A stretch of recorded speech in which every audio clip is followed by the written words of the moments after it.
இது வந்து சினி உலகத்துக்கு அவங்க செஞ்ச சேவை என்னன்றது எல்லா மக்களுக்கும் தெரியும். எல்லாருடைய இதயத்தில் ஜானகம்மா இல்லாத ஒரு இசை ரசிகர்கள் இருக்கவே மாட்டாங்க.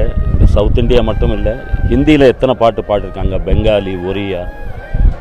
என்னுடைய பாக்கியம் அவங்க கூட தமிழில் கிட்டத்தட்ட ஒரு 500 பாடலுக்கு மேலே நான் பாடியிருக்கேன். தெலுங்கு, கன்னடா, பெங்காலி, ஒரியா, ஹிந்தி எல்லாமே சேர்த்தா நான் ஒரு 1500 நானே அவங்க கூட பாட பெரிய பாக்கியம் கிடச்சிது. இன்றைக்கி கரெக்டாக அவங்கக்கிட்ட ஒரு 13 நாள் முன்னாடி நான் பேசியிருந்தேன்.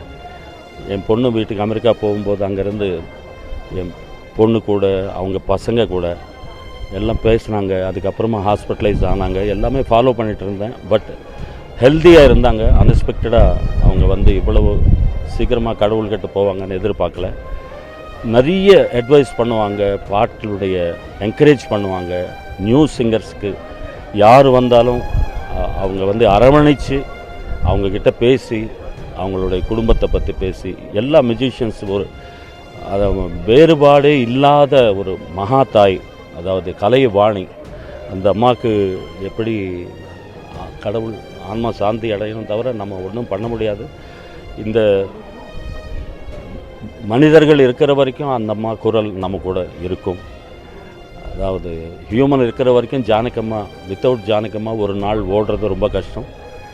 ஜானகம்மா ஆன்மா சாந்தி அடைய இறைவனை வேண்டி. 60 ஆண்டு காலம் பயணம், 48,000 பாடல்களை பாடியிருக்காங்க. ஆமாம் சார். ஸ்டுடியோ ரெக்கார்டிங்லாம் எப்படி சார்?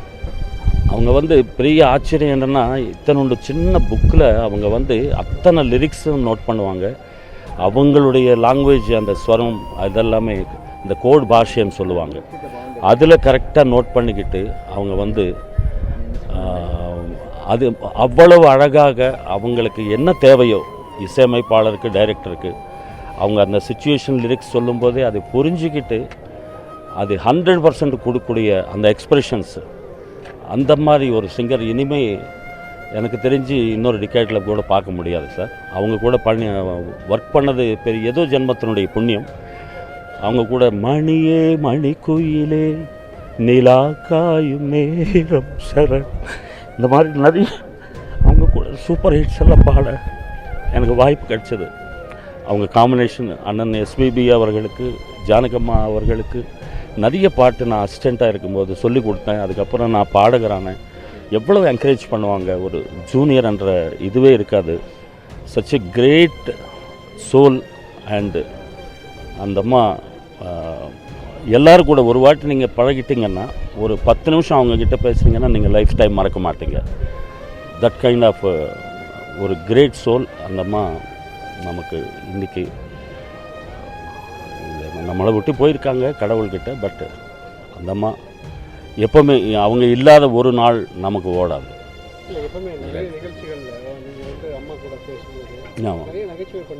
ஆமாம், நான் எல்லாம் கொஞ்சம் காமெடி பண்ணால் அவங்க வந்து ரிசீவ் பண்ணிக்கிற விதம் தான் சார்.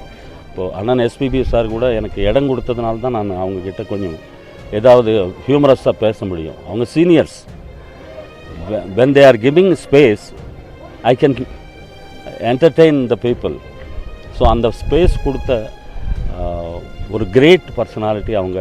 ரெக்கார்டிங்கில் கூட ஏதாவது லிரிக்ஸோ நமக்கு வந்து அந்த எக்ஸ்ப்ரெஷன் வரலன்னா அந்த மைக் ஆஃப் பண்ணிவிட்டு அவங்க வந்து நம்மக்கிட்ட வந்து இந்த மாதிரி பாடி பாரு அப்படின்னு சொல்லி நமக்கெல்லாம் அட்வைஸ் பண்ணுவாங்க. சச் எ கிரேட்டில் வேறு ஏதாவது ஒர்க்கிங் வேர்டு இருந்தால் அதுதான்.